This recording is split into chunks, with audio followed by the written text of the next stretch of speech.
The windshield wipers slapped back and forth as Mark Tanner rounded the sharp bend, the mountain road slick with runoff. Without warning, a silhouette appeared in his headlights, a lone figure soaked through to the skin standing perilously close to the cliff's edge. Mark's heart thundered as he hit the brakes, tires squealing like a warning siren, and the truck skidded within inches of the drop. He threw it into park, grabbed his flashlight, and sprinted through the downpour. Rain pounded his jacket, but he didn't care. He reached the woman just as she stumbled, her bare feet slipping on the gravel. Mark lunged, catching her elbow, pulling her to solid ground. Lightning cracked overhead, illuminating her haunted eyes, and a single whispered name, Mia. In that instant, Mark knew his ordinary life had spun off course into something extraordinary. If you've ever wondered how one moment can change everything, drop a comment below, hit subscribe, and ring the bell. Follow along as we unravel Mark and Mia's journey, full of mystery, heartache, and the kind of hope you'll never forget. Mark guided Mia up the slick embankment toward his truck, every step a fight against gravity and the gale-force wind. She moved like a ghost, limp, unsteady, her thin dress clinging to her frame. He half carried her, half led her toward the open door, heart pounding, not just from the chase, but from the fear in her eyes. As he helped her settle onto the passenger seat, he saw bruises speckling her ankles and calves, dirty smudges that spoke of miles walked barefoot in the cold. He slammed the door shut against the storm, then circled to slide behind the wheel, the engine coughing to life in protest. Inside, the heater sputtered warm air. Mia hunched closer to the dash hands pressed against the glass, as if seeking answers in the streaked reflections. Mark watched her profile, high cheekbones, hollowed cheeks, eyes too large for the face they inhabited. "Hey," he said softly, glancing in the rearview mirror. "You're safe now." Her lips trembled, but she didn't speak. He turned off the radio and focused on the road ahead. Every mile to Silver Ridge felt longer than the last, the headlights cutting through sheets of rain that blurred roadside trees into smudged specters. Mark's mind raced, no ID, no memory, just a name she barely spoke. He thought of his daughter Lily, waiting at home with a bowl of popcorn and too many questions. How would she react to a stranger in their living room? But he couldn't leave this woman to fate's mercies, not after the risk she'd taken standing alone on that mountain edge. At the turnoff to his gravel driveway, the porch light blinked on as if greeting him. The little ranch house looked small and vulnerable under the storm clouds, but to Mark it felt like refuge. He eased the truck close to the porch, killed the engine, and sat for a moment in silence before reaching across to unlatch Mia's seatbelt. "Come on," he said, voice gentle. "Let's get you inside." She rose with an unsteady grace, eyes fixed on where he indicated the door. Inside, dry warmth wrapped around them. Mark fetched a towel from the hall closet, soft, thick-scented faintly of pinewood soap, and draped it over her shoulders. She flinched at first, then let him. He guided her toward the guest room where the bed was neatly made, the quilt faded but clean. A nightstand held a lamp and a copy of To Kill a Mockingbird. He switched the lamp on, bathing the room in a soft glow. "Rest here," he said, closing the door gently. "I'll bring you some dry clothes in a minute." Mia nodded once, her gaze distant, and sank onto the edge of the bed, as if rediscovering how to sit. Downstairs, Lily peeked around the corner, eyes wide behind her blonde waves. "Dad? Who is she?" Mark knelt to meet his daughter's gaze. "She's someone who needs our help," he answered. "Her name's Mia." Lily nodded solemnly, clutching her favorite stuffed rabbit. "Okay." She padded back to her room, and Mark heard the door click softly behind her. Mark stood by the window, watching raindrops bead and race down the glass. Every instinct screamed that Mia didn't belong here, or anywhere someone out there was looking for her, and they might not be kind. He turned away from the storm, crossed to the hallway, and tested the guest room door. No sound. He exhaled, acknowledging his own worry. Back in the kitchen, he laid out dry sweatpants and a flannel shirt on the counter. "Here," he said, placing them on a stool. "Change into these if you want." He filled a glass with water and set it beside them. He didn't know when Mia would emerge, but he wanted to give her space and comfort in equal measure. He walked to the living room where his tool belt lay by the couch. Wrenches, screwdrivers, his everyday armor. He realized he'd need those skills soon. A broken heart, a broken mind, both might need fixing. Hours later, Mia found him in the garage staring at the locket he'd discovered in her jacket pocket. He held it in his hand, a delicate silver heart with an engraved, "To Sophie Love, always." Mark's breath caught. Sophie Carlyle, a name he'd heard in news reports and idle barroom conversations, the little girl who vanished from a billionaire's gala in 2002. He clicked open the locket beneath the magnifying lamp and saw the photograph of a distinguished man at a grand piano eyes that belonged to no stranger. Mia watched him work the locket open. "That's my name," she whispered, voice brittle. "Sophie." He blinked, turning to face her. Her eyes glistened in the dim light. "I'm Sophie Carlyle," she said. "I thought my name was Mia." The pieces snapped together in Mark's mind. The fear, the amnesia, the miles walked in a thin dress, the setting sun. He felt a surge of protectiveness and dread. Sophie Carlson was more than a lost girl. She was a living mystery, wrapped in secrets. He closed the locket gently and faced her. "Rest, Sophie," he said softly, using the name she'd long forgotten.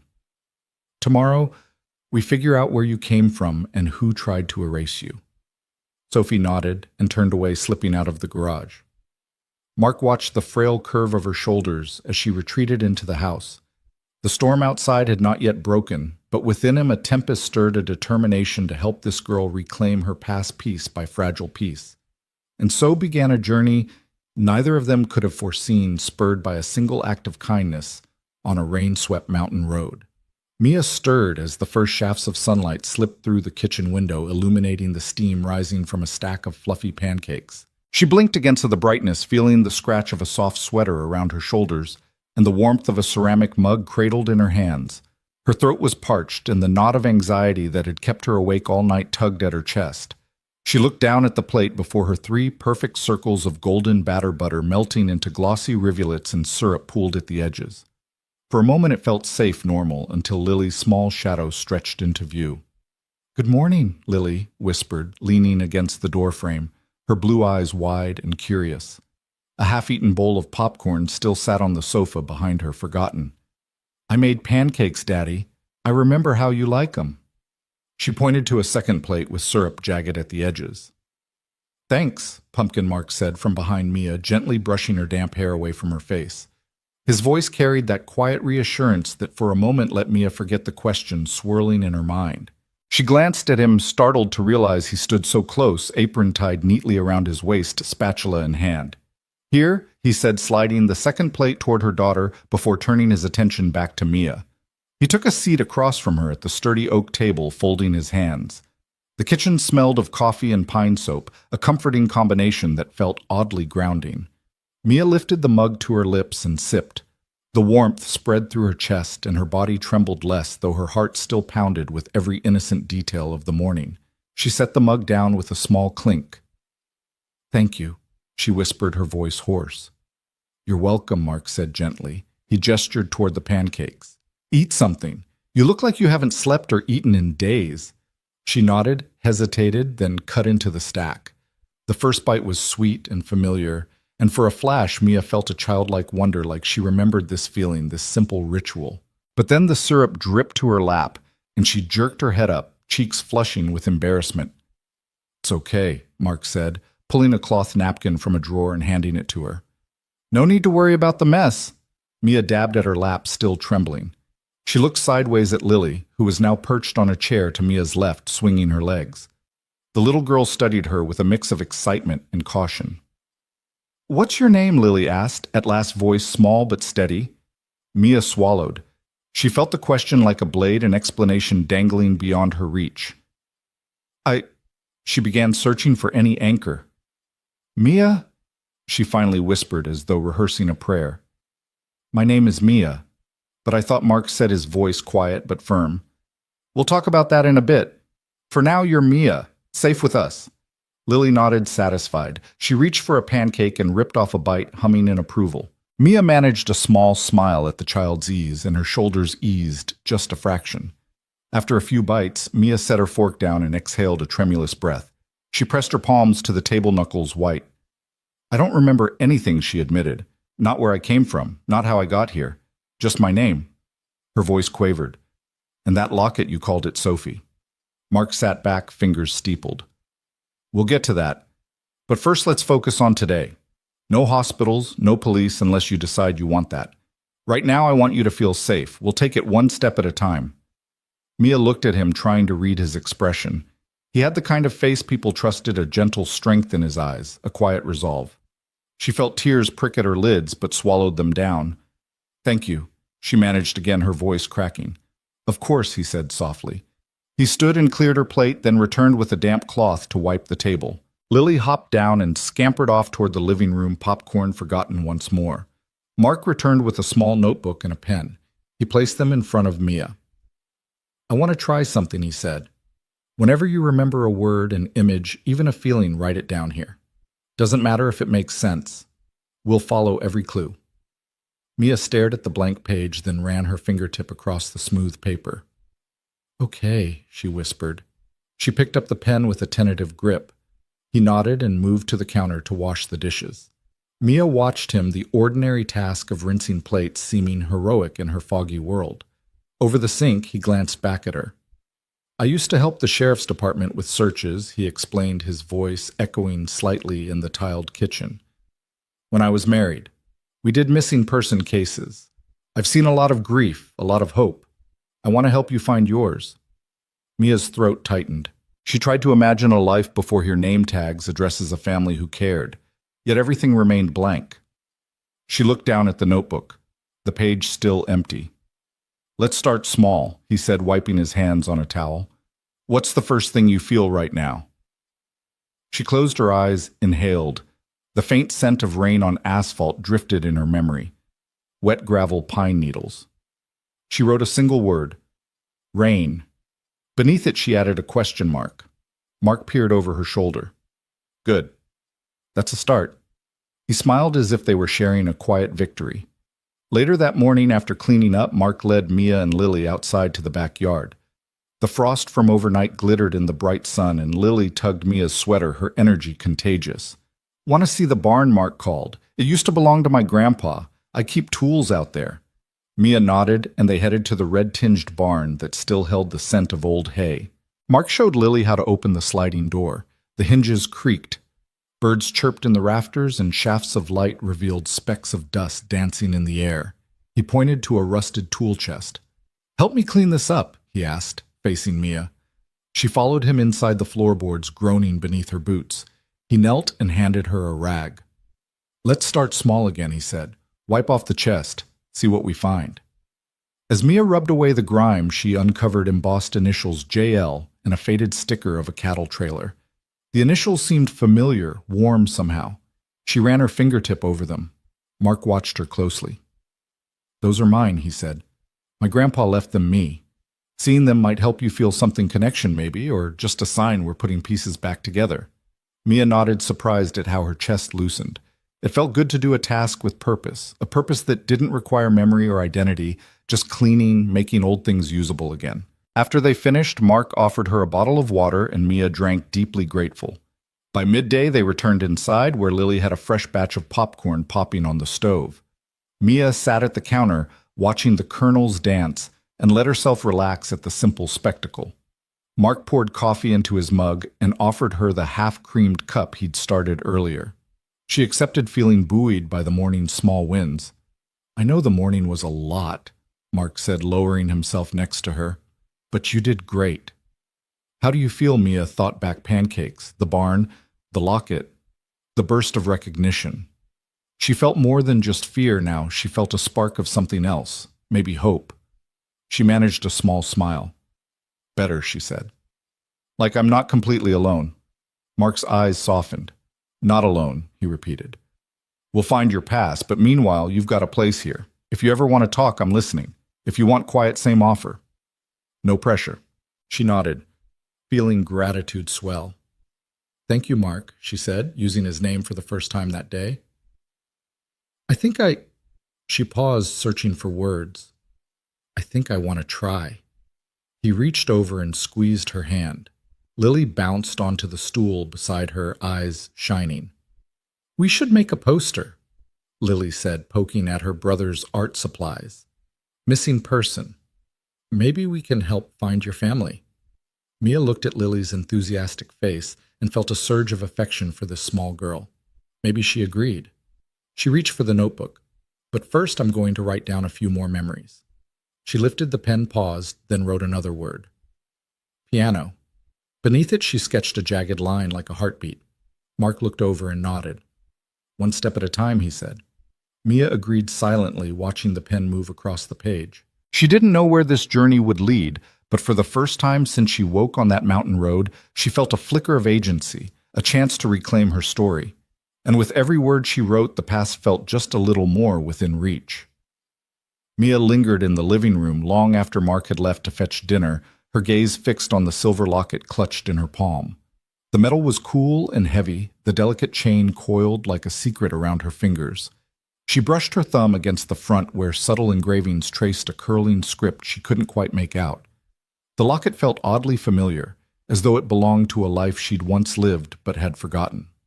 Her breath caught, and memories fluttered at the edges of her mind. Shadows of a melody, a man's voice urging her forward, a flash of candlelight in a grand hall. She opened the locket, wincing at the tiny click.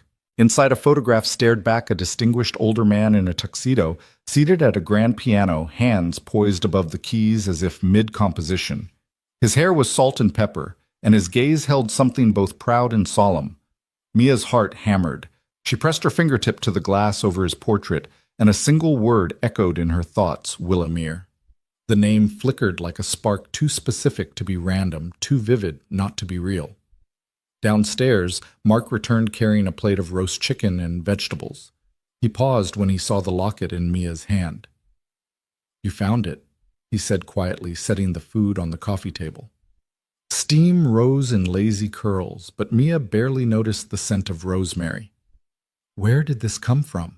She met his eyes, pale and wide in the lamplight. "Pocket," she whispered. "When I woke up in your truck." She trailed off, uncertainty flickering on her face. Mark nodded and sat beside her, gently taking the locket and examining it under the lamp's glow. "Let's see what we've got," he said, opening his laptop on the table between them. Mia watched as he typed Willamir Carlisle, Estate, Colorado into the search bar. He clicked on a result titled Historic Carroll Estate Abandoned, and together they studied a grainy photograph of a sprawling mansion, ivy creeping up its crumbling columns, windows dark and broken. The article beneath it told of Richard Carlisle, a billionaire philanthropist whose only daughter Sophie vanished without a trace in 2002, just days after her 10th birthday gala. The estate had sat vacant ever since, tangled in legal battles and rumors of hauntings. Mia's breath came fast. Sophie Carlisle, she repeated, voice soft as a prayer. That was her name. Mark's jaw clenched. He leaned closer to the screen, scrolling through archived news clippings. Headlines like, "Billionaire's Daughter Disappears Nationwide." "Search for Last Carlisle Heir, No Sign of Sophie. After Stormy Weekend." He turned to Mia. "Do you think—" "I don't know," Mia said, tears glistening at the corners of her eyes. "But I feel it. I feel like I should know him." She pointed to the photograph in the article, then to the locket's portrait. "That's the same man." Mark closed the laptop gently.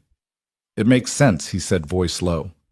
"If you really are Sophie Carlisle, that would explain everything, why you have no ID, why you remember nothing, why you've been walking barefoot through storms." He swallowed, eyes dark with concern. "But it also means there are people out there looking for you. Or maybe looking to keep you hidden forever." Mia's chest tightened. She pressed the locket to her heart. "What do we do?" she asked. Head bowed. Mark took her hand in his. "We'll figure it out. Tomorrow we'll start by calling my friend David Lorne. He's an attorney who specializes in family law and trusts. He might know the estate's status, who's in charge, what loopholes we can use." He paused, choosing his words. "Tonight, let's just rest. You've been through a lot." She nodded, trusting him enough to let the tension ease from her shoulders. "Thank you," she said, voice wavering, "for believing me." He squeezed her hand. "Always." The next morning, the sky was pale and overcast, light filtered through thin clouds like a promise. After a quick breakfast of toast and coffee, Mark and Mia climbed into his truck again, retracing the winding roads toward the abandoned estate. As they drove, the Colorado plains opened up fields dotted with grazing cattle and the occasional juniper clusters. Mia stared out at the familiar countryside, a strange wistfulness tugging at her chest, as though returning to a childhood home she'd never lived in. They turned onto a gravel drive, flanked by rusted iron gates, the carryall name still etched into a weather-worn plaque. The truck rattled along the cracked circular drive weeds, pushing up through the fissures like veins reclaiming the ground. Mark cut the engine near the mansion's front entrance, and they sat for a moment in silence, the only sounds their own breathing and distant crows. Mia's hands trembled on her lap. "It's bigger than I imagined," she said softly. Mark nodded. "Let's see if we can find an unlocked door or a basement window. If anyone's been here, we need to know." He climbed out first, handing Mia a flashlight. She followed him across the cracked stones, the temperature dropping as the mansion's shadow fell over them. The front doors were padlocked, but a side entrance beckoned through a broken window. Mark pried away a half-rotted board, and they crawled inside. The foyer was cavernous, a grand staircase swept up on either side, its banisters rotten and dust-laden. Cobwebs draped every corner, and the air smelled of mildew and old wood. Mia lifted her flashlight to the walls where portraits stared down Richard Carlyle in military uniform, Sophie Carlyle as a smiling child. She paused before the child's portrait, tracing the painted bow in the girl's hair. Her heart pounded as if recognizing the image. Mark stood behind her, voice echoing in the vast space. "The archives say this place was locked down around 2008 after Eleanor Carlyle died. The trustees couldn't agree on anything, so it just sat." He stepped forward, directing the beam toward a hallway. "Shall we explore?" Mia nodded and followed him down the corridor. Each room held remnants, antique furniture draped in canvas newspapers strewn across a desk, a grand piano with yellowed keys in the parlor. Mia approached it, inhaling sharply. The piano looked identical to the one in the Lockett photo, same ornate legs, same lacquer peeling. She hesitated, then lifted the lid. Her fingers hovered over the keys, memory stirring like a half-forgotten lullaby. With a tentative press, a single note echoed low and resonant. Mark stepped in beside her. "You remember that?" Mia swallowed, eyes closed. "Yes," she whispered. "It's my father's melody." The next note came more confident. Together they filled the silent house with the fragile strains of a song lost to time. In that moment, the mansion felt less empty, less abandoned, haunted, instead by a daughter's return. When the last note faded, Mia opened her eyes to find tears streaming down her cheeks. Mark reached for her shoulder. "We found more than words or pictures today. You found a piece of yourself." Mia nodded, absorbing the weight of the house's history and her place within it. "Thank you," she said softly, "for bringing me here." Mark smiled, though worry lingered in his gaze. "We're just getting started." They retraced their steps to the truck as dusk settled, knowing the estate held many more secrets. Secrets that, with every uncovered clue, would bring Mia closer to the life she once had and the identity she was reclaiming. The sky had bruised to a deep indigo by the time Mark Tanner navigated the final switchbacks through the pine forest headlights, cutting twin ribbons across the damp needles carpeting the ground. The engine's hum was the only sound inside the cab, save for Mia's soft breathing beside him, equal parts anticipation and dread. She pressed her forehead to the glass, tracing the blurred silhouettes of towering trees as they gave way to open space. Ahead, the Carlyle mansion emerged from the gloom like a monument to lost grandeur. Its once white facade was streaked with soot and shadow, columns choked in ivy. Windows stared back like hollow sockets. The wrought iron gates protested with a long, keening moan as Mark pushed them open, their hinges sounding a dirge for better days. Mia's grip tightened on the car door handle, knuckles paling beneath frayed fabric. "We're here," Mark said quietly, powering down the truck. Rain had begun a fine mist that blurred the mansion's upper reaches into ghostly shapes. He reached over, offering her a flashlight from the dashboard. "Ready." Mia swallowed, bracing herself. "Ready." She whispered, voice brittle but determined. They stepped onto the gravel drive, each footfall echoing against the walls of stilled history. Mark kept the beam low, illuminating broken stones and tangled vines. Mia followed him to the front stoop where the massive oak doors sat ajar, warped by years of neglect. She inhaled sharply at the scent of damp wood and decay, familiar yet strangely comforting, like the wrong side of a memory. Inside, their flashlights swept across a grand foyer. A crystal chandelier dangled precariously, prisms missing, but shards of crystal caught the light in 1,000 tiny reflections. Dust motes drifted in the beams, swirling like lost souls. Mia paused at the bottom of a sweeping staircase whose banisters were splintered paint flaking away in rough ribbons. She reached out, fingertips grazing the scarred wood. Every groove and notch seemed to resonate beneath her skin as if the banister itself held the weight of long-forgotten footsteps. Careful, Mark prompted softly, his voice echoing in the vast space. He stayed a respectful distance behind, watching her with a mixture of concern and awe. Mia nodded, pressing her palm lightly against the rail. A flicker of warmth pulsed beneath her touch, a heartbeat in the stone-cold air. She closed her eyes, and for a brief moment she could feel herself ascending those stairs. Small hands slipping into her father's, echoes of laughter, in sunlight of music drifting through open windows. Her breath hitched. Mark placed a gentle hand on her arm. "You okay?" She opened her eyes, voice tight. "Yes," she said, though the single word sounded like a question. She glanced upward, the winding staircase looming above like a promise and a challenge. "Let's go." Step by tentative step, they climbed. Mia led Mark, following each board groaning its own obituary. At the landing, a long corridor stretched to either side, lined with doors that no longer closed fully. Shadows pooled beneath them, and portraits painted decades ago peered down with dwindling recognition. Mia paused before one, the same sparkling child in a lavender dress she'd glimpsed earlier in Mark's living room. The little girl's eyes seemed to follow her, beseeching. She swallowed and moved on, drawn by the faint strains of memory. At the end of the hall, double doors opened into the parlor, a cavernous room anchored by a grand piano, its ebony case dulled by dust and neglect. The lid was closed as if in mourning, and sheet music lay scattered across the floor like fallen leaves. A single gilt-frame mirror above the mantel tilted forward, reflecting the room's desolation.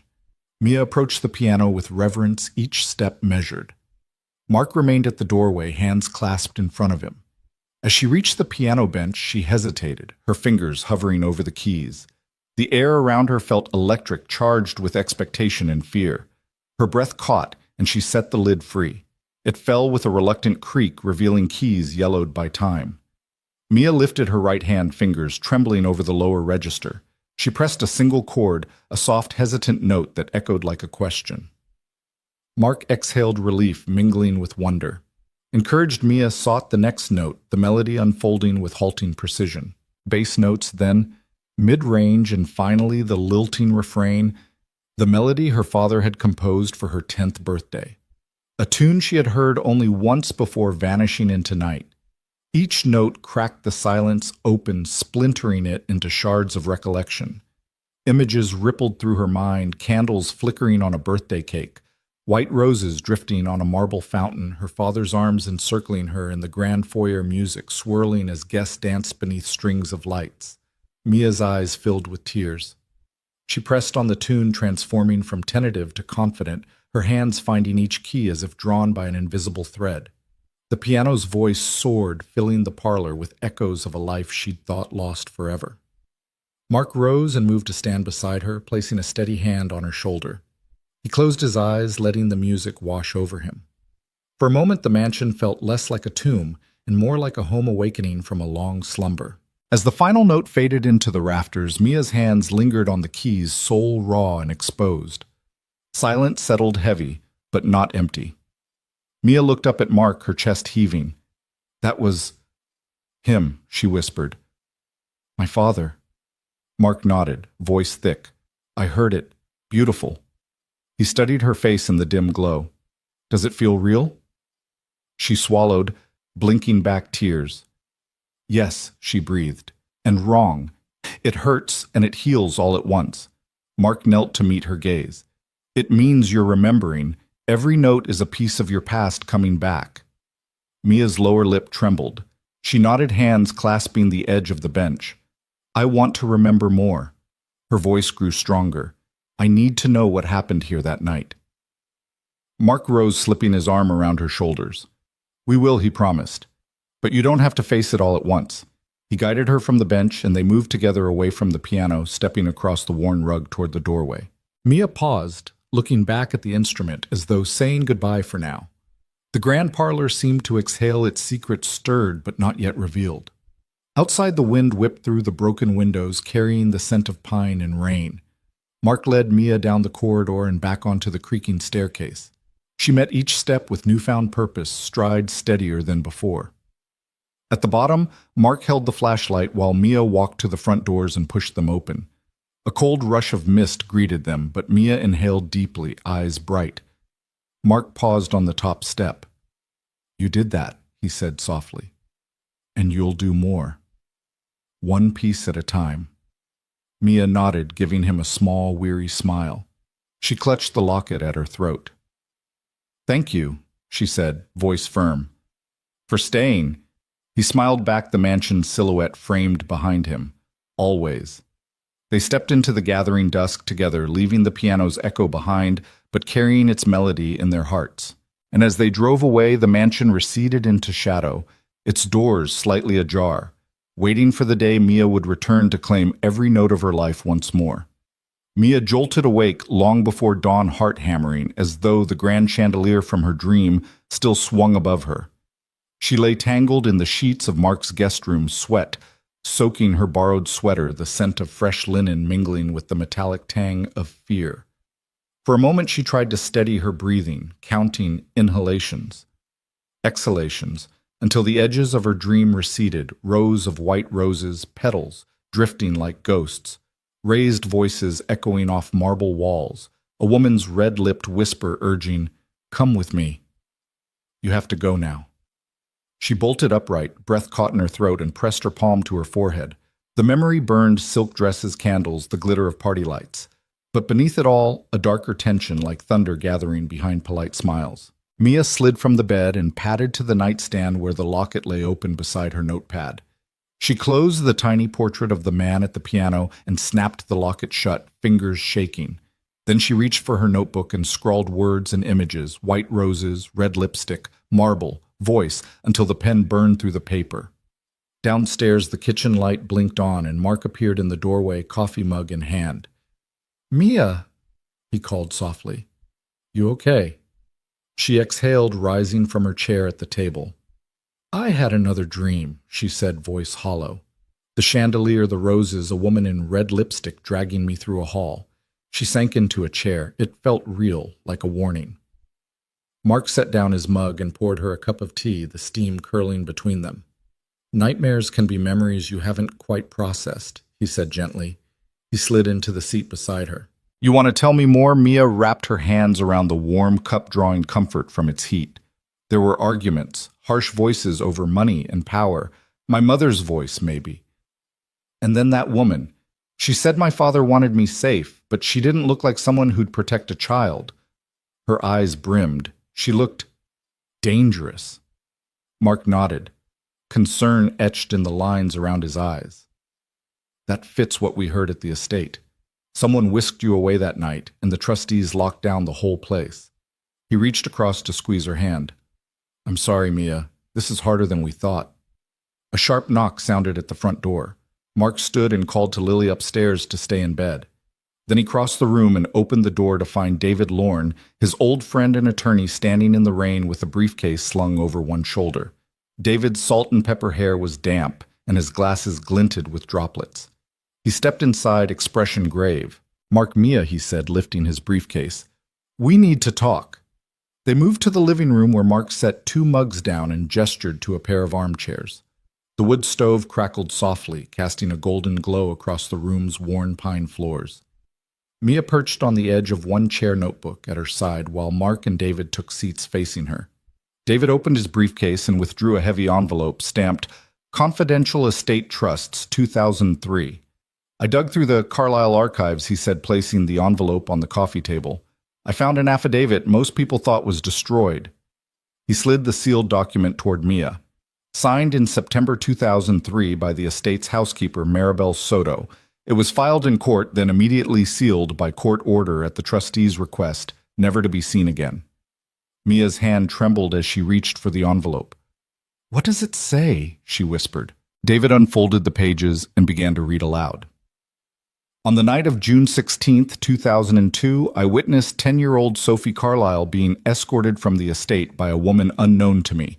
The woman's lips were painted bright red, and she held the child's hand firmly guiding her past the front entrance to a waiting vehicle. I implore the court to consider this testimony in the ongoing search for Sophie Carlyle. He paused, eyes on Mia. That was buried so deep no one ever heard it until now. Mia pressed her free hand to her mouth, tears streaming down her cheeks. They buried it, she said, voice cracking. They hid the only proof I ever existed in that house. She closed her eyes, reliving her nightmares, the crush of whispered orders, the glittering hall, the red lipstick. Betrayal isn't even strong enough, she breathed. Mark leaned forward. Whoever did this had power more than just money. They had the law on their side. He looked to David. What can we do? David ran a hand through his thinning hair. We can unseal this affidavit, challenge the trustees' suppression, expose their cover-up. It's evidence of abduction of trustees abusing their authority to hide a child's disappearance. It won't be easy, but the law's on Mia's side now that we have her own testimony and this affidavit. He tapped the paper. This gives us the legal footing to force the records open. Mia nodded, eyes bright with determination. I want to do it.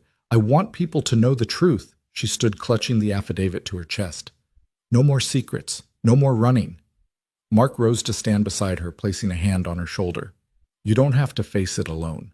His voice was steady, protective. We'll navigate this together. David smiled grimly. I'll begin drafting the petition to unseal the records. We'll need to file by Monday to meet procedural deadlines. I'll handle the judges, the trustees, the motions. He closed the folder and slid it back into his briefcase. Consider this battle underway.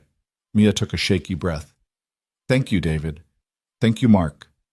She looked between them, father and daughter, lawyer and friend, finding strength in their solidarity. I'm ready. Late that evening, after David left and Lily was tucked safely in bed, Mia sat alone at the kitchen table, the locket open before her. She traced the engraved initials and pressed it to her heart. The affidavit lay beside it, a promise of reckoning. She closed her eyes and whispered into the quiet house, I am Sophie Carlyle, and I will be heard. Outside, the wind rattled the eaves like applause and omen that the first act of her long-overdue redemption had begun. Betrayal had run deeper than she imagined, but so had her resolve to reclaim every piece of her stolen past. The chandeliered hall, the white roses, the red lipsticked woman, they would no longer haunt her. Instead, they would fuel her fight for justice with every secret laid bare and every truth reclaimed. Lena James's arrival was heralded by a faint chime at the front door.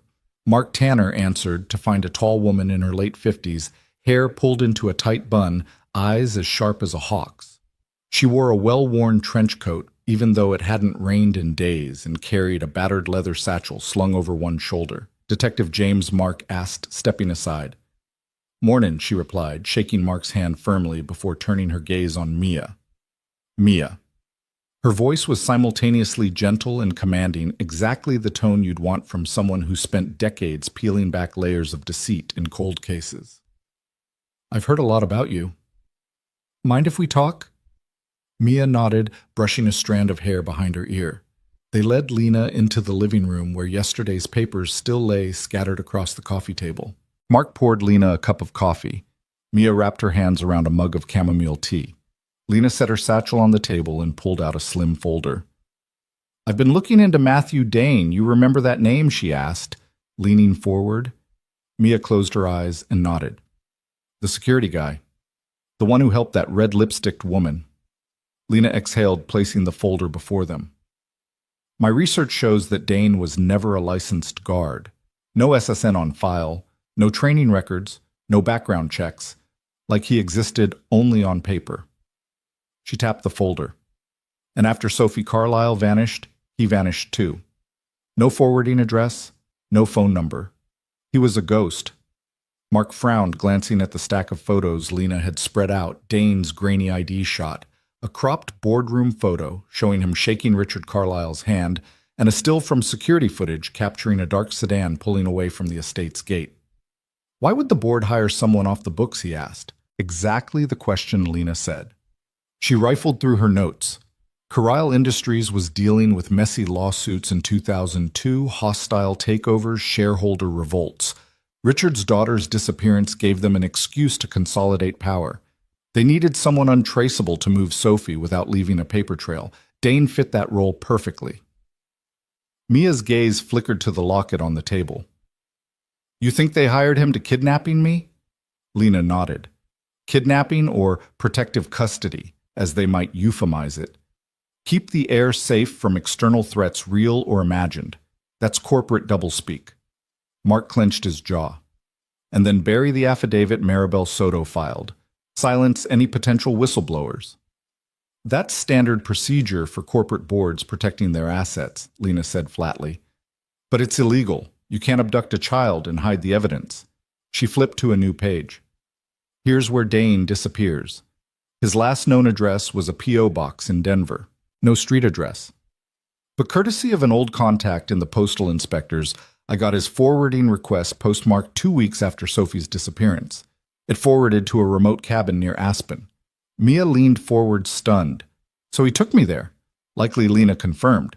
And whoever was controlling Dane made sure he shut down any trace of that forwarding. No one checked those inspector logs for years because no one thought to. That forwarding was the only lead. Mark ran a hand through his hair. "So if we can find that cabin," Lena cut in. "It's in a national forest, plus the Forest Service records show the lease expired in 2004. Whoever it was left nothing behind but scattered trash and faint footprints. I staked it out last week. No sign of Dane himself, but I found a torn piece of his security badge in the trash." Mia's hand went to her mouth. "A badge from Carlyle Industries." Lena nodded, pulling out a small evidence bag with the fragment inside. Stamped with the Carlyle crest. "It proves Dane was officially linked to them at the time of your disappearance." Mia bit her lip. "So those trustees, I assume Evelyn Graves and the rest, knew exactly who he was, and they used him to hide me?" Lena leaned back, folding her arms. "Yes. And once you were out of sight, they used their legal clout to bury Maribel's affidavit and any police reports. They silenced the housekeeper and anyone else with first-hand knowledge." "How do we bring this into court?" Mark asked, voice taut. "We'll need to unseal those records officially," Lena said. "David Lorne will draft the motion. But we also need to find someone who saw Dane in action. Neighbors, Forest Service workers, anyone near that cabin. Their testimonies can corroborate Maribel's statement and connect Dane directly to the board's orders."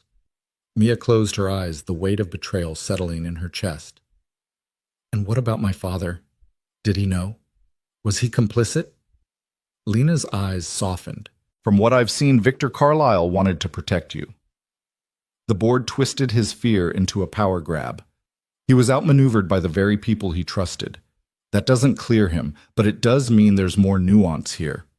Mia exhaled, mind racing through memories of her father's gentle hands at the piano, the warmth in his eyes. She took a shaky breath. "I need to find that cabin. I need to know if what I dreamed is real." Mark stood. "We'll go first thing in the morning. We'll get Dane's cabin on record, gather any evidence left behind. You won't have to face it alone." Lena rose as well, dusting off her coat. "I'll coordinate with the Forest Service for a permit. We'll need to document everything: photos, soil samples, footprints. If Dane was cleaning up, he might have overlooked something: fabric fibers, a partial imprint in the mud. It all adds up." Mia nodded, steeling herself. "I want the truth, no matter how painful." Late that night, Mia lay in Mark's guest room, the locket open beside her. She stared at the portrait inside the man at the piano and let the day's revelation settle. Betrayal ran deeper than she ever imagined, but so did her resolve.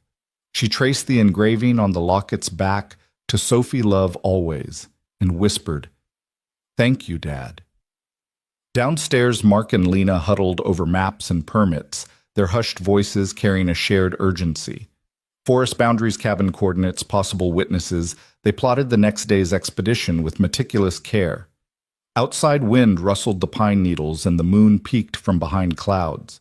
The night air held a promise that tomorrow they would chase shadows in the forest, unearth the secrets buried beneath moss and memory, and inch closer to justice for Sophie Carlyle, and for the little girl who had vanished into darkness, only to return and demand the truth. The doors to the boardroom swung open with an almost reverent hush. the polished cherry wood panels gleaming under the chandelier's soft light.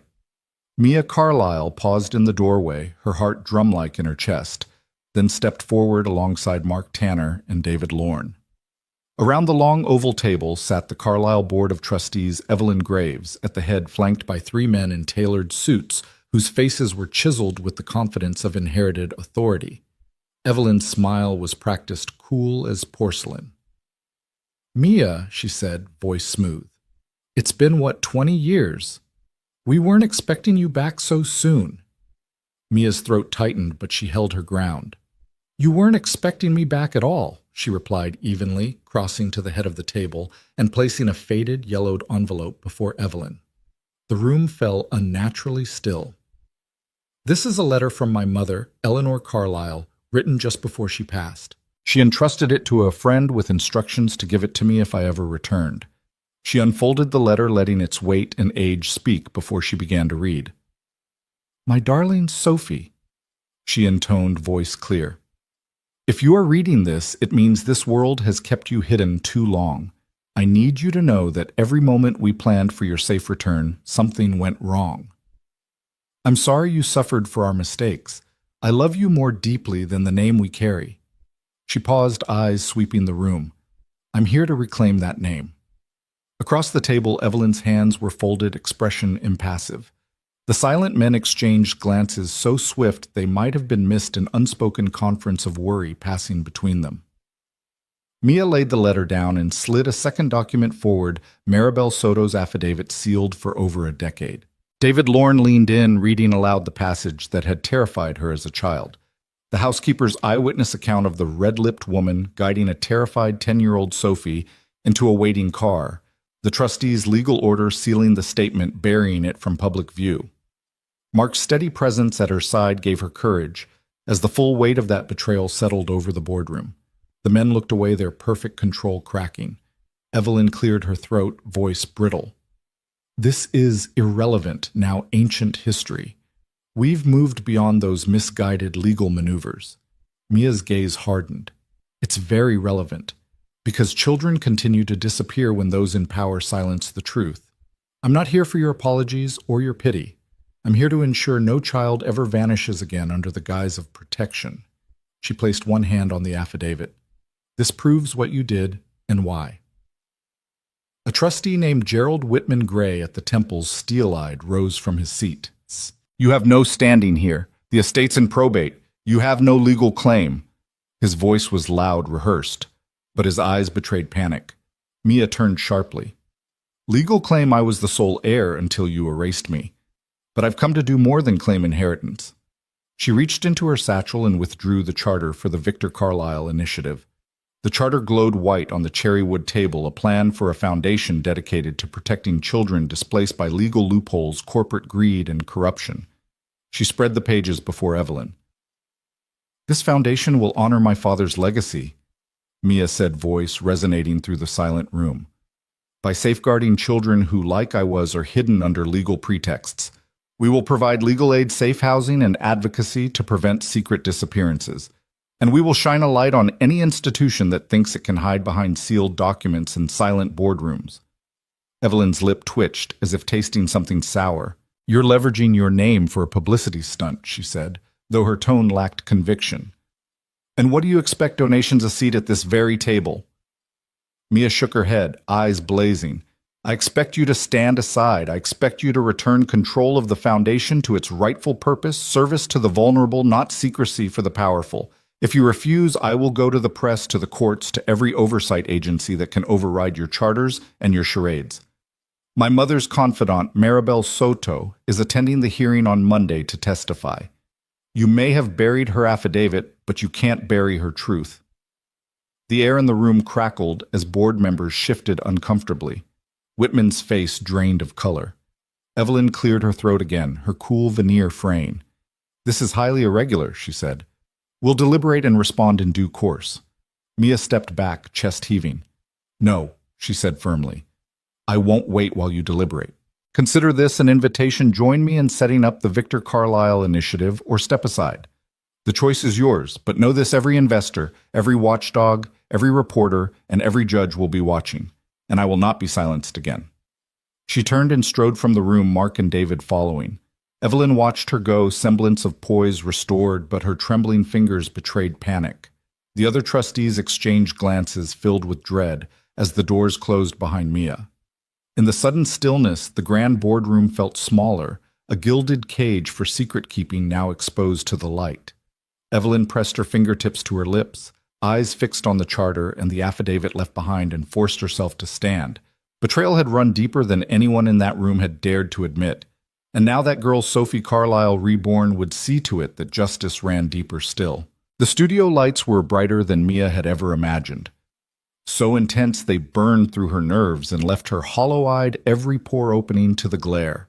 She sat at the sleek black desk across from Alana Green, anchor of Colorado.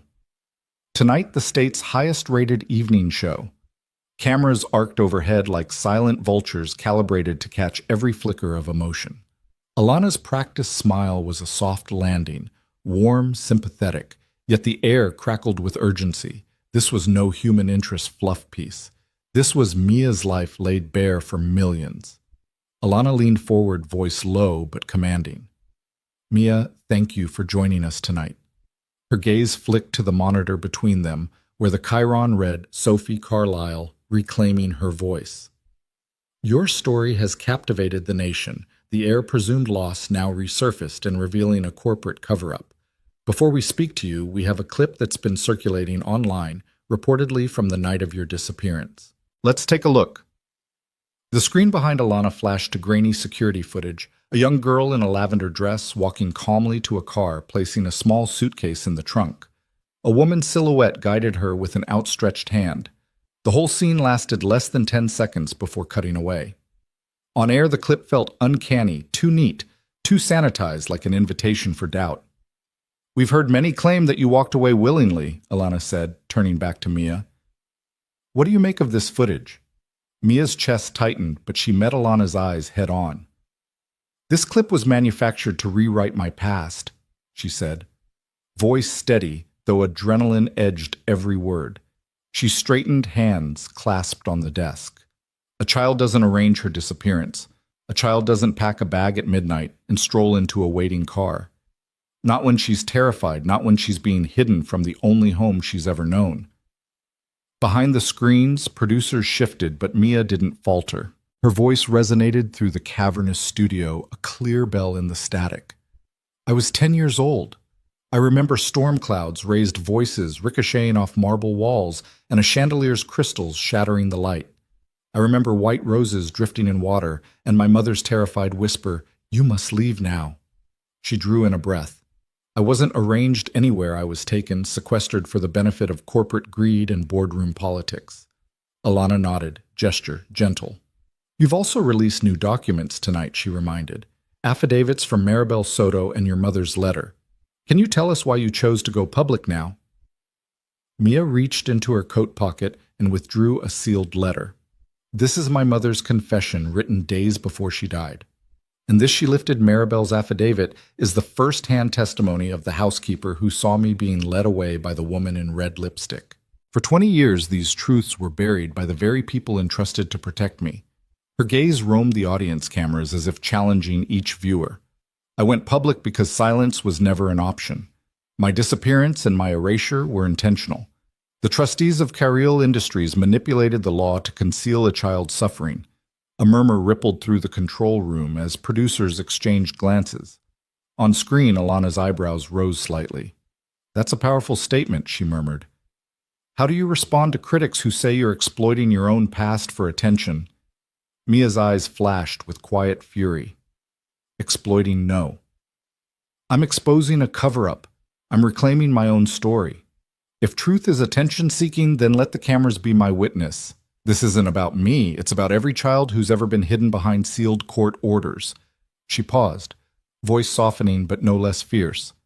I'm not here for pity or fame. I'm here to ensure no one else vanishes under the guise of protection.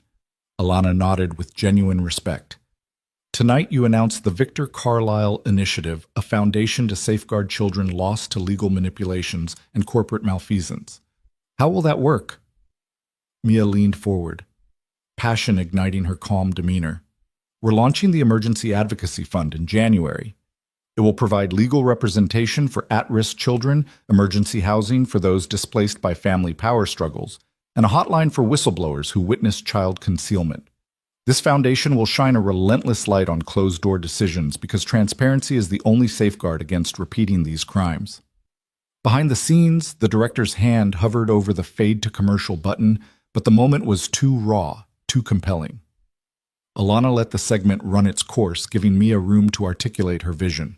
As the cameras rolled on, Mia took a breath and met the lens directly. If you know something, if you remember an odd transaction, a missing file, or anyone who never asked questions, call us. We will investigate. And we will hold every person accountable who thought that a child could be traded like a commodity, hidden for power and profit.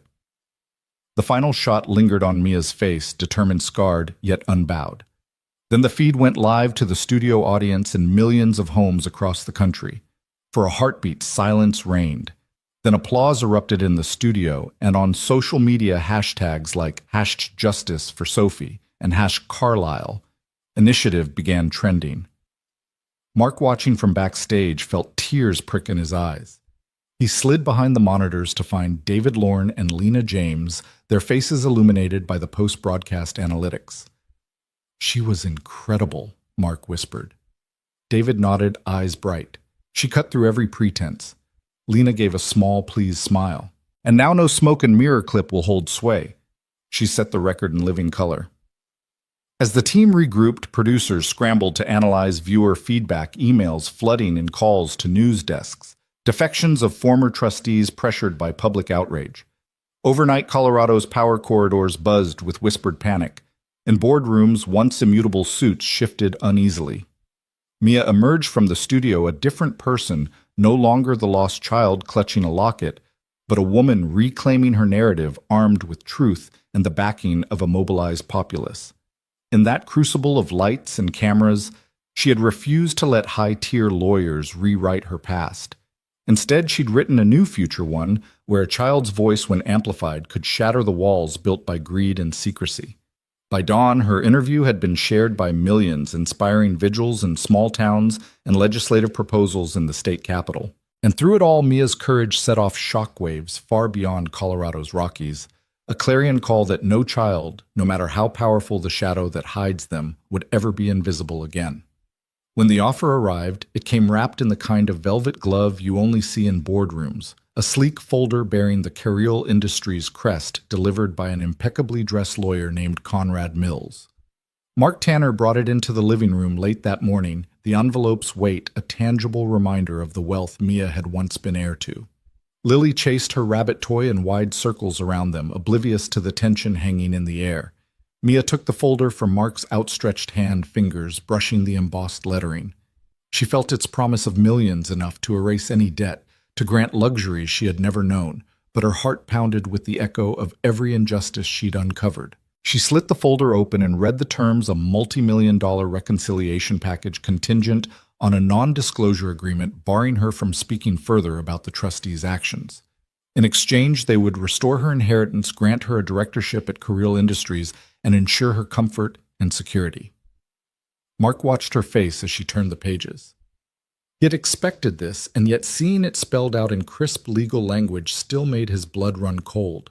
He caught Lily's eye, her daughter's curious gaze asking silently, "Will this change everything again?" Mia set the folder down and closed her eyes. She thought of the nights she'd lain awake, heartbeat echoing in the dark, piecing together her stolen past.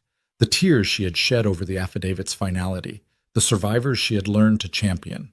She thought of the child she had been 10 years old, hidden, silenced, and the woman she had become, resolute, unbroken. Finally, she opened her eyes and reached for Mark's hand. "I can't sign this," she said, voice calm but firm. "It lets them pay to bury my voice again." Conrad Mills, waiting politely at the threshold, cleared his throat. "Ms. Tanner, your father's board sincerely hopes you will reconsider. This is a generous offer, one that honors the Carlisle legacy." Mia stood, meeting his practiced smile with steel in her gaze.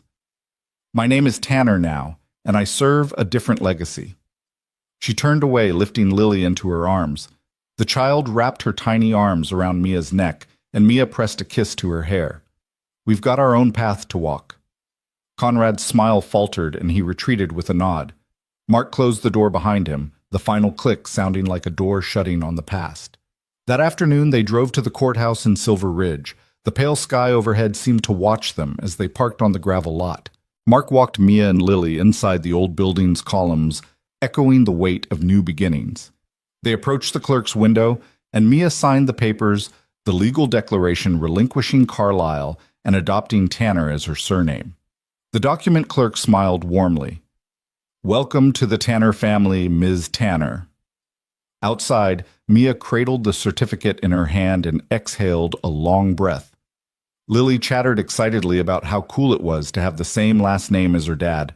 Mark ruffled Mia's hair, pride shining in his eyes. "Perfect," he said. "Now we build something new." Within days, Mia filed the charter for the Sophie Carlisle Foundation, though the board members who had once conspired against her would never again call her by her birth name. She chose the community center in Silver Ridge as its headquarters, a humble whitewashed building with a sagging porch perfect in its imperfections. She envisioned it filled with children's laughter, with legal advocates and therapists working side by side to untangle the knots of secrecy that trapped vulnerable kids. The foundation's launch day dawned bright and clear, the April sky washed in pastel blues.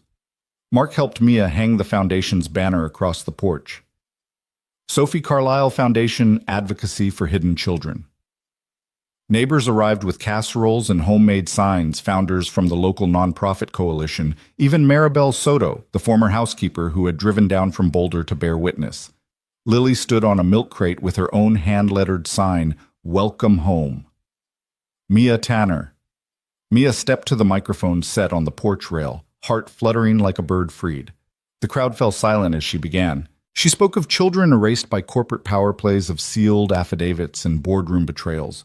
But she also spoke of hope of the community that sheltered her, of the family she chose, and of the promise that no child would be lost in legal loopholes again. Mark and Lily stood a few feet behind her, faces alight with love. Tears glistened on neighbors' cheeks as Mia ended her remarks with a vow: "We will listen, we will fight, and we will bring every hidden child home." Applause rippled through the gathering, warm, heartfelt, undulating like a wave. Neighbors clapped Lily on the head and hugged Mark, many whispering their gratitude for Mia's bravery. As the crowd dispersed into potluck lines and laughter, Mia stayed on the porch for a moment, letting the moment wash over her. The old community center reborn her chosen surname in legal hands, her foundation destined to give voice to the voiceless. Later, as the sun dipped behind the Rockies in a flourish of gold and purple, Mia, Mark, and Lily sat on the porch steps sharing cold lemonade and leftover brownies. Lily leaned her head against Mia's shoulder, legs curled beneath her. Mark wrapped an arm around them both, feeling the gentle weight of family. Real family. Mia closed her eyes, savoring the quiet, the absence of corporate threats, the freedom of her new name, and she realized that resilience was not just surviving. It was choosing to bloom in the face of every storm. In the distance, the town's lights blinked on one by one, tiny constellations of home. Mia looked at Mark and he squeezed her hand. "We did it," he said softly. She nodded, voice thick with gratitude. "We did." And as dusk settled into night, the three of them watched the world they'd helped reshape, a world where children would no longer be hidden and where their own story would stand as proof that even the deepest betrayals could be overcome by the most determined hearts. Sunlight spilled across the rolling fields as Mia stepped out of the converted community center, a stack of storybooks tucked under her arm. The hum of activity drifted on the morning air, children's laughter, the scrape of saw blades from Mark's woodworking shop, and the gentle thrum of pumps in the garden beds freshly planted by the foundation's grant recipients. It had been only weeks since the Sophie Carlisle Foundation opened its doors, but the transformation felt profound, like watching a scar heal into strong living tissue.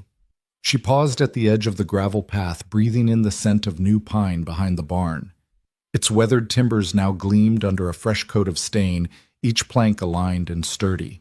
Mark and a handful of volunteers were installing hinged doors on the loft, soon to be the site of summer dances and harvest dinners. Mia smiled at the sight, remembering the day she first crawled through that barn's broken window, unsure if she belonged anywhere. Now it stood as a symbol of rebuilding, echoing their shared journey. Behind her, Lily came bounding down the path, bare feet splashing through dew on the grass. "Mom!" "Look!" she cried, holding aloft a wooden birdhouse painted with bright swirls. "The grant paid for this, right?" She beamed, pointing to the foundation's logo stenciled on the side.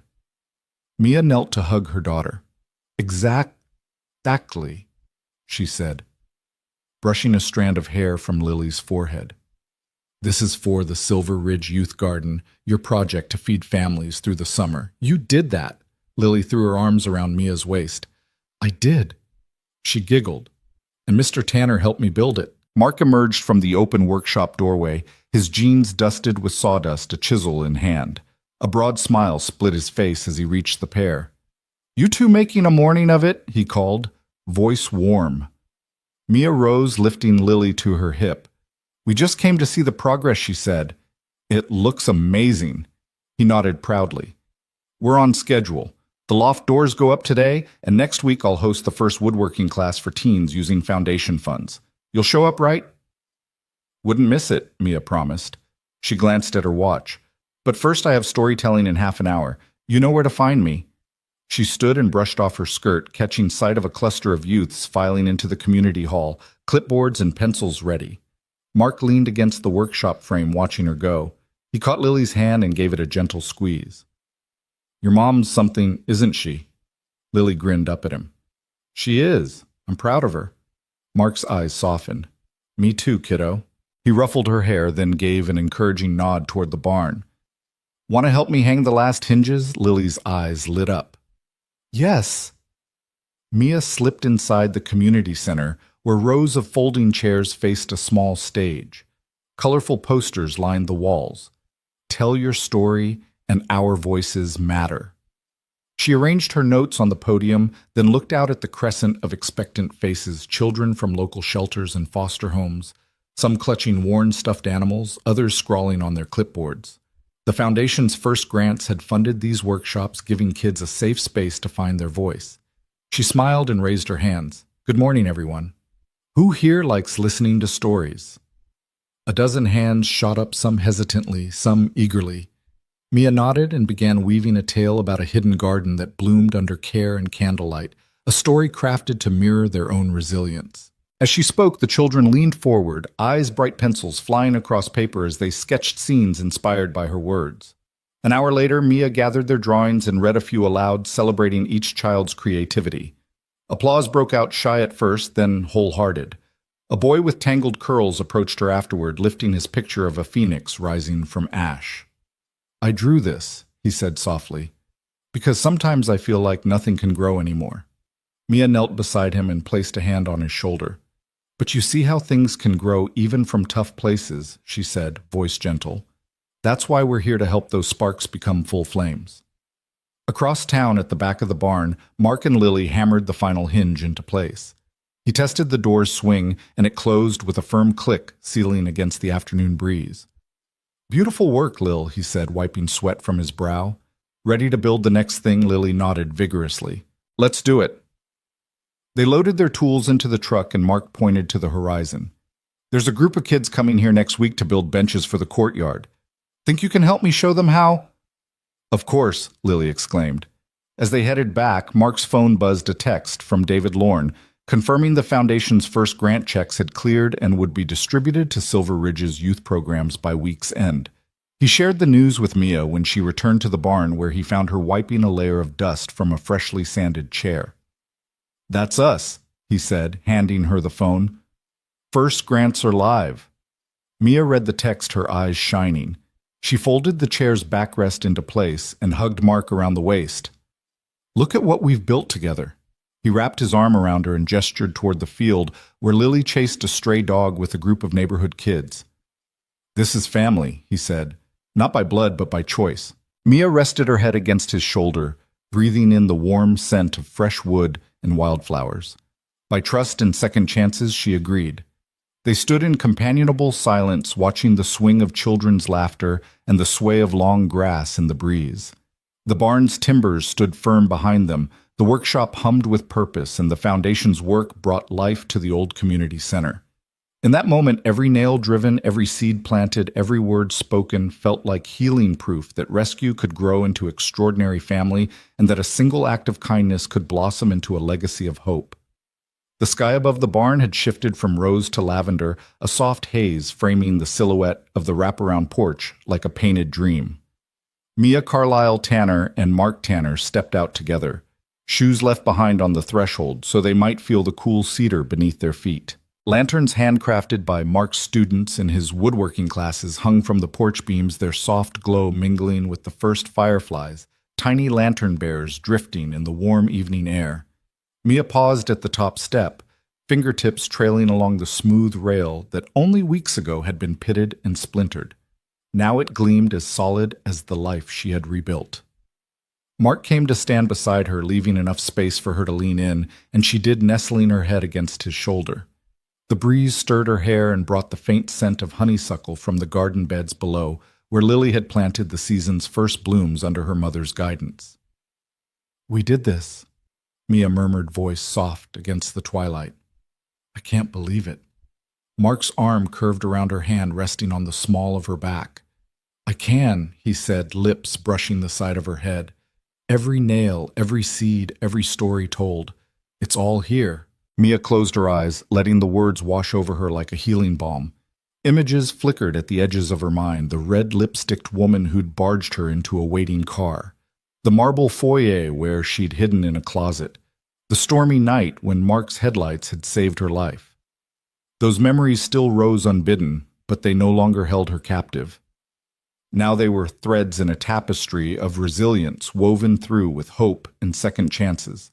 Below, Lily's laughter rang out as she chased a strand of fireflies across the yard, her bare feet light on the grass. A group of neighborhood children followed their squeals of delight, punctuating the hush of dusk. Mia smiled, tilting her head to watch her daughter's joy, a living testament to safety earned and innocence reclaimed. Mark tightened his arm around Mia. "Remember when none of this felt possible?" he asked. "When we thought the barn might collapse, the fields never heal, and the foundation would struggle to find its footing." She laughed, a clear bell in the evening air. "I do. I remember standing in that ruined barn, feeling more lost than ever. But you never gave up." She reached up, fingers brushing his cheek. Neither did Lily. He leaned into her touch. "We all needed each other," he replied. "You inspired us. You gave us a purpose bigger than any of us alone." Mia's heart swelled. She thought of the boardroom confrontation, the live television segment, the pale hush that followed as the nation absorbed her truth. She thought of Maribel Soto's trembling testimony, of Lena James's tireless detective work, of David Lorne's legal battles unearthing sealed affidavits. And she thought of the countless children who, because of her foundation, would no longer vanish into silence. The magnitude of it still took her breath away. She stepped closer on the porch, brushing dust from Mark's shoulder before settling beside him on a low bench. Together they watched the last sliver of sun disappear behind the rolling fields, the sky deepening from lavender to indigo. Lanterns flickered to life one by one, and the first stars blinked into existence. "Do you ever wonder what comes next?" Mia asked, voice so soft she almost didn't speak aloud. Mark wrapped his arm fully around her and pulled her flush against him. "I do," he admitted, "but I also know it's not about knowing every step of the path. It's about walking it together." She nodded against his chest, feeling the steady beat of his heart. "I used to think my story was written in loss," she said, fingers tracing the fabric of his shirt. "But now I see it's written in choice, choosing family, choosing truth, choosing hope." He kissed the top of her head. "And love," he added, voice low. "Choosing love every day." A lull hung between them, gentle and profound.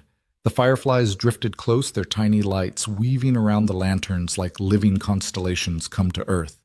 Mia reached out a hand and let one alight on her fingertip, the little creature's glow pulsing against her skin. She smiled in wonder, a laugh catching in her throat. "We're home," she whispered, as much to herself as to him. Mark squeezed her shoulder. "We are," he agreed. They sat in companionable silence, sharing the hush of twilight. Each breath filled them with the promise of tomorrow workshops to teach benches to build grants to award fields to tend. Beyond the barn, the community center's windows glowed where children painted stories on paper, their giggles drifting on the night breeze. After a while, Mia shifted and rested her head on Mark's shoulder, the weight of her journey finally yielding to peace. She thought of her mother's letter, the locket she still wore at her throat, and every step that had led her here. Trauma had marked her, but it had not defined her. She was no longer the child who vanished in a storm. She was the woman who returned reshaped by love and purpose. Mark whispered her name, and she looked up to find his eyes shining in the lantern light. "Thank you," he said softly, "for choosing this life, for trusting me, for letting me stand with you." Mia brushed her lips across his jaw. "Thank you," she replied, voice trembling with emotion, "for saving me again and again." Together they rose, stepping off the bench as the night deepened. Lanterns swung gently overhead, casting patterned shadows across the porch floor. The world beyond was vast and uncharted, but here on this porch, in this place they'd fought to preserve, they had everything they needed. Hand in hand they crossed into the barn's warmth, the door closing softly behind them. Outside the fields whispered of legacy and renewal, and the fireflies danced on tiny beacons in the gathering dark, reminding them that even the smallest light could dispel the deepest shadows. The renovated schoolhouse stood at the heart of Silver Ridge's oldest neighborhood, its red brick facade freshly painted and its wide windows thrown open to the warm spring air. Tucked between blooming magnolia trees and a field of daisies that Mia had helped plant last season, the building glowed like a beacon of possibility. On that bright Saturday morning, the Sophie Carlyle Foundation's official opening drew a crowd that filled the gravel courtyard. Neighbors in sun hats carrying dishes wrapped in cloth, volunteers wearing foundation t-shirts, and a handful of state representatives curious to see the little nonprofit born from a billionaire's lost daughter and a mechanic's kindness. Mia stood beside Mark at the ribbon stretched taut across the wide front doors, her heart fluttering as she looked over the faces she had come to know so well. There was Maribel Soto, clutching a small bouquet of white roses, Lena James, arms folded with a proud smile, David Lorne adjusting his tie and handing out programs, Emily Carlson, no longer a child but the woman who had become Sophie Tanner, holding Lily's hand.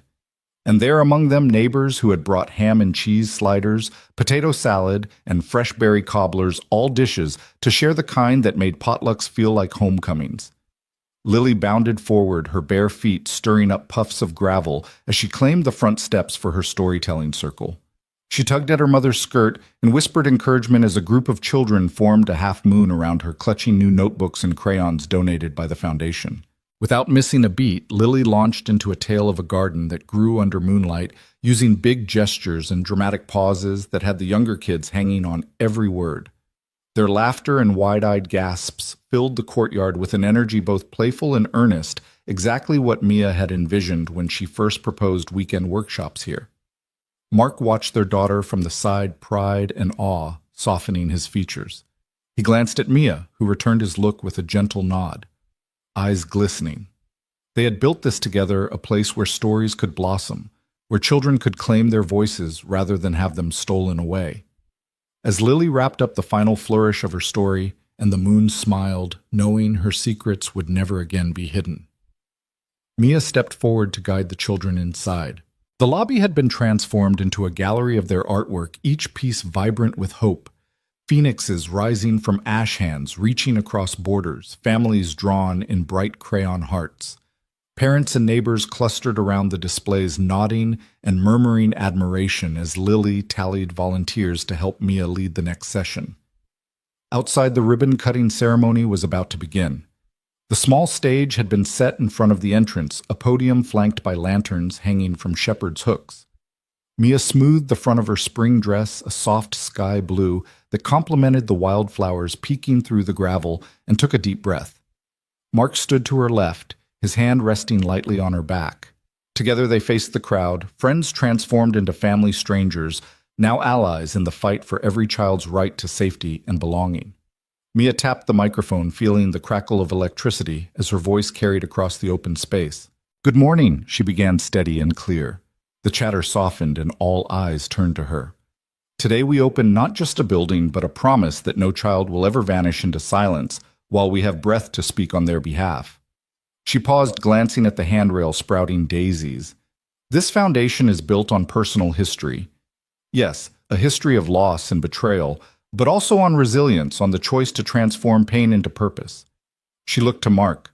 I would not have arrived here without the man beside me, my husband in heart, my partner in every sense. His kindness saved me once, and now we save each other every day. Mark smiled and tipped an imaginary hat, eliciting laughter and applause.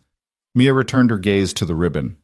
So it gives me great honor to cut this ribbon, officially opening the Sophie Carlyle Foundation's new home. May it stand as a refuge for those who have lost their way and a launch pad for those finding theirs.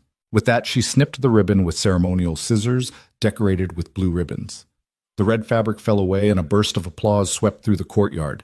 Music rose as volunteers escorted guests inside for tours. The library turned reading nook, the multi-purpose room outfitted with cozy beanbags and storytelling circles, and the back room equipped for counseling sessions and legal clinics. Mia and Mark walked hand in hand through the open doors, watching neighbors stream past them. They paused in the main hall now, bright with sunlight and fresh paint. A plaque on the wall bore the foundation's name and mission statement, empowering voices, protecting futures. Mia placed her hand on the polished wood, savoring the solidity of her journey, how a girl once erased found her way back and built a haven out of heartbreak. Lily tugged at Mia's skirt again, pulling her toward a cluster of kids gathered around storyboards. Mom, look! Jason drew me as a firefly, Lily exclaimed, pointing to a crayon sketch of her flitting through a field. Mia knelt beside them, ruffling Lily's hair. That's wonderful, she said, greeting each child by name and marveling at their creativity. Does that firefly have a story? The children chattered eagerly and Mia listened, realizing how far she had come from voiceless child to guide, from scared sleeper to advocate, from hidden heiress to community leader. The foundation's first grants had already funded garden projects, after-school programs, and emergency housing for kids at risk of being lost to bureaucracy. Each success felt like a seed taking root. Later, the potluck dishes emerged under the neon glow of string lights. Plates of mashed potatoes, grilled vegetables, and homemade pies lined long tables. Friends and neighbors found seats on picnic blankets and folding chairs, passing platters and sharing stories. Mia and Mark navigated the gathering, plates in hand, greeting familiar faces and hearing tales of impact. A foster child given legal aid, a runaway reunited with her family, a teen finding purpose in Mark's workshop. Each testimony wove together into a tapestry of hope. As the sun sank low, its final rays painted the fields in gold. Mia and Mark drifted outside, watching the lanterns glow again on the barn porch. Fireflies emerged in clouds, dancing between the poles and bobbing above the grassy knoll. Lily chased them with a jar in hand, laughter trailing like a ribbon. The air smelled of honeysuckle and fresh wood, two scents she would forever associate with renewal. Mia slipped her hand into Mark's and rested her head on his shoulder. I used to dread Saturdays, she said softly. I thought they'd mean nothing but distance from everything I lost. He squeezed her hand. Now they mean home. She exhaled a long, contented breath that carried away the last vestiges of fear. My past was never a cage, she whispered, but a launch pad. Mark tilted her chin-up, eyes reflecting the firefly light. And we're just getting started. Together they watched their community celebrate under the emerging stars, a testament to the power of one act of kindness blossoming into countless lives saved. In that ordinary Saturday made extraordinary by love and courage, Mia realized that every new dawn held the promise of another chapter, one she would write with open eyes and a heart unbound.